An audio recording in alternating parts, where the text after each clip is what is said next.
You know, we all think we know what property is. It seems so basic, right? A house, a piece of land, it's yours. End of story.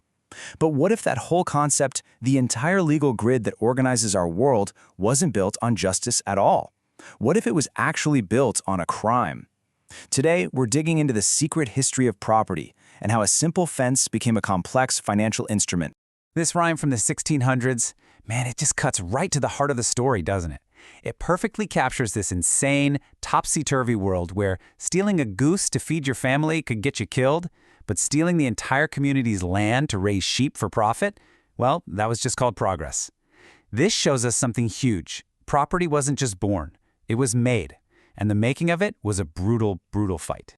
So here's the journey we're going to take. We'll start with how this whole thing began, with the physical act of enclosing the commons. Then we'll see how a brilliant philosopher named John Locke gave it a moral justification.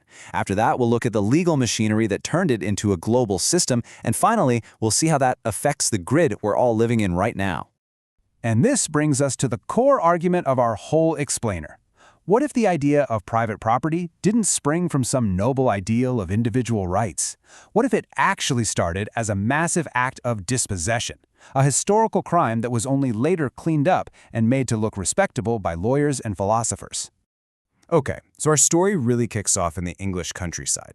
It starts with a process that literally reshaped the land and society forever, the enclosure of the commons.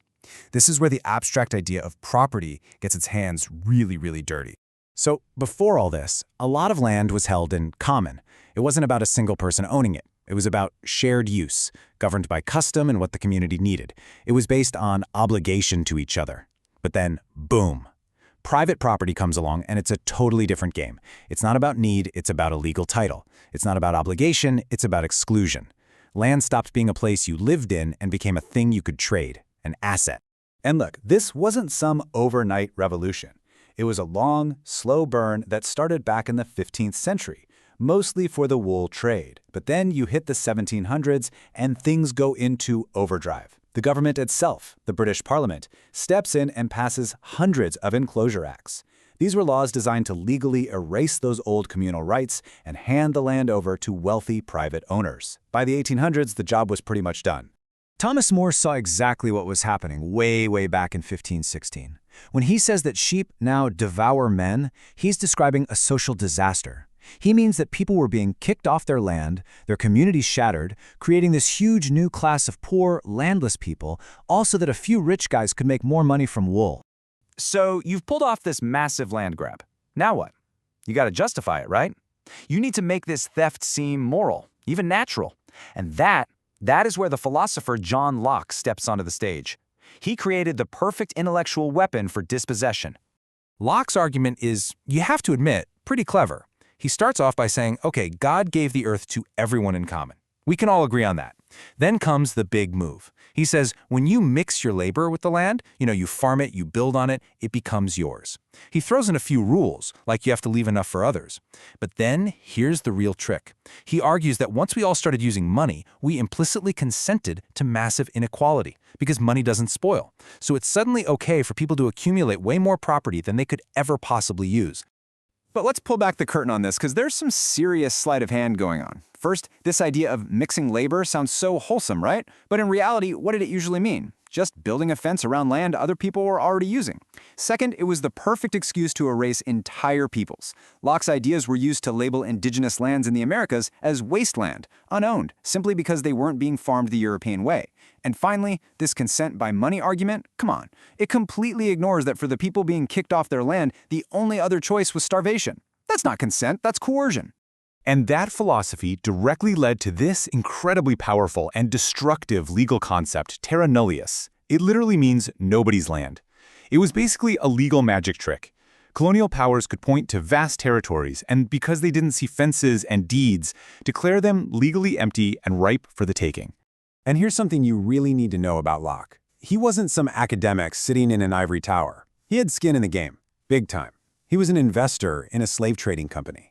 He helped write a constitution for the American colonies that enshrined slavery.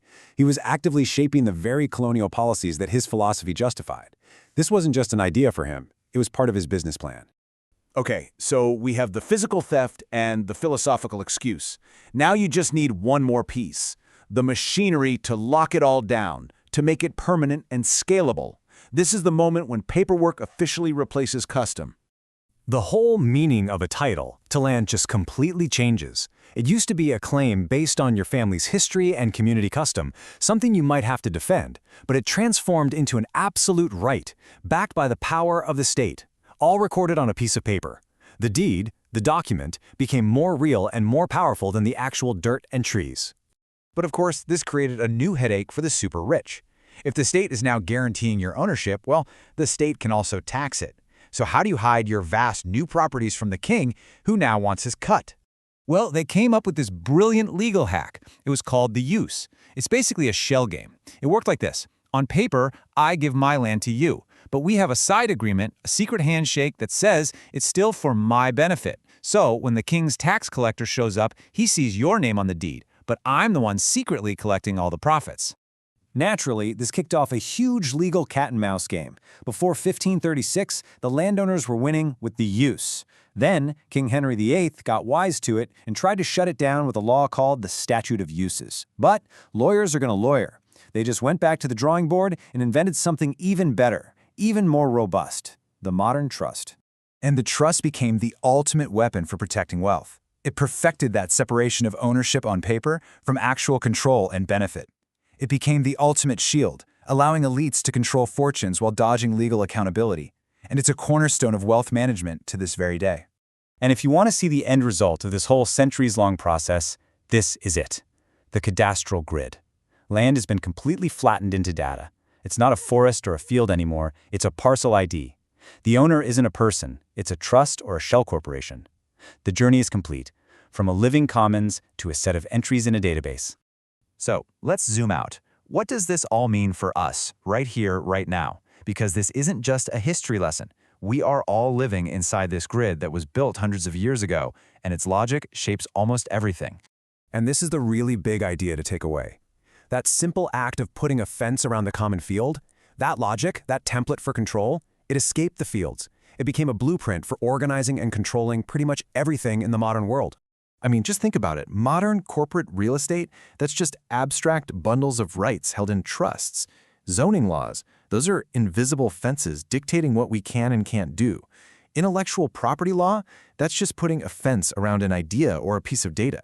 And paywalls on the internet, that's the enclosure of the digital commons happening in real time. It's the same pattern over and over again. So when you boil it all down, we're living inside this massive grid. A system of ownership that defines our lives, that was built on a foundation of what you could call legalized theft, and then dressed up with a very convenient philosophy to make it all seem okay. Knowing this history, it really forces us to ask a tough question. The world we inherited was built on fences, both real and imaginary. So the question for us is, what are we going to build next?